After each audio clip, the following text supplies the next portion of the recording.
Trataremos nessa aula sobre as falsas informações prestadas pelo franqueador, anulação do contrato de franquia e demais sanções. Segundo o parágrafo 1º do artigo 2º, a circular de oferta de franquia deve ser encaminhada ao candidato no mínimo 10 dias antes da assinatura do contrato ou pré-contrato de franquia ou ainda do pagamento de qualquer tipo de taxa pelo franqueado ao franqueador ou empresa a ele ligada. Salvo no caso de licitação pré-qualificada promovida por órgão ou entidade pública, caso em que a circular de oferta de franquia será divulgada logo no início do processo de seleção. A circular de oferta de franquia é um instrumento jurídico muito complexo que exige a análise cautelosa do potencial franqueado. Por essa razão, a lei exige o denominado prazo de reflexão. Trata-se do prazo mínimo de 10 dias voltado à análise desse documento. Segundo a lei, a COF, ou circular de oferta de franquia, deve ser entregue 10 dias antes da assinatura do contrato ou pagamento de qualquer taxa por parte do franqueado.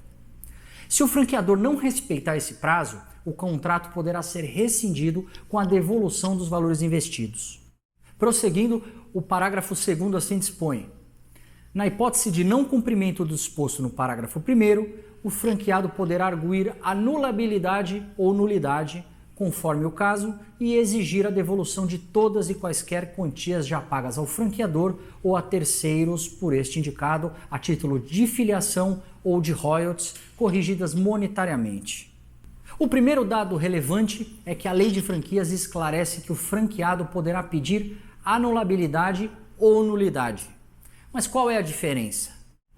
Na prática, anular é cancelar, desconstituir uma relação jurídica, ao passo que declarar a nulidade é, em síntese, declarar que a relação jurídica nunca existiu, em razão, por exemplo, de um vício grave ou do não preenchimento de algum requisito essencial.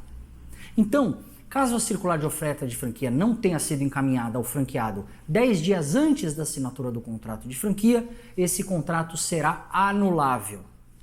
Mas como fazer, por exemplo, se esse prazo expirou e o candidato está prestes a assinar o contrato? Nesse caso, deverá ser encaminhada nova circular de oferta de franquia e será necessário aguardar novamente o prazo de 10 dias para assinar. Prosseguindo, o artigo 4º da lei prevê que se o franqueador omitir informações na COF ou veicular informações falsas, poderá também o franqueado exigir as sanções previstas no parágrafo 2º do artigo 2º, quais sejam a anulação do contrato e a devolução dos valores investidos.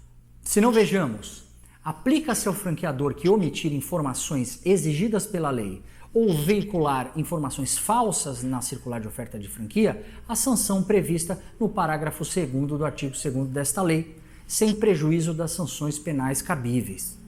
Então, se qualquer das informações necessárias mencionadas nas aulas anteriores não for prestada, ou se o franqueador garantiu e declarou e não entregou aquilo que ele se comprometeu, o franqueado poderá anular o contrato de franquia.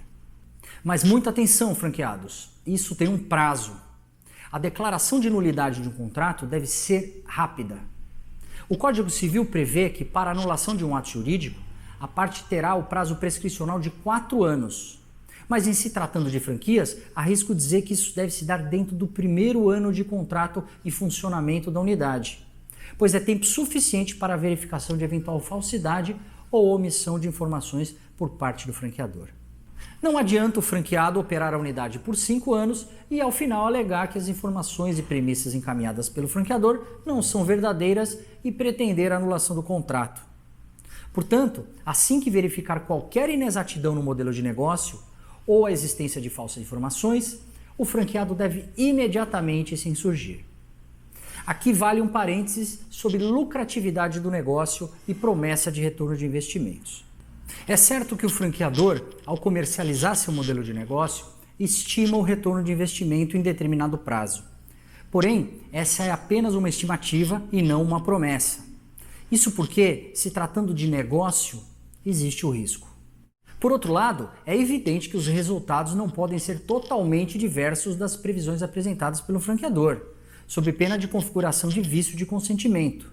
Mas é preciso entender que não há garantia de sucesso em modelos de franquia.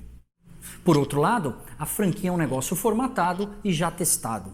Ao estimar um prazo para o retorno de investimento, o franqueador deve fazê-lo com base em informações sólidas e números reais. Mesmo porque franquear é permitir a outra pessoa ter o sucesso que você já teve. Se não for para prosperar em uma franquia, não vale o investimento. Portanto, em caso de insucesso da operação, há de se analisar muito cuidadosamente as razões e os reais responsáveis, se é que eles existem, tá certo? Lembrando que se você tiver alguma dúvida ou alguma sugestão, por favor nos escreva, deixe seu comentário aqui, que nós teremos o maior prazer em responder.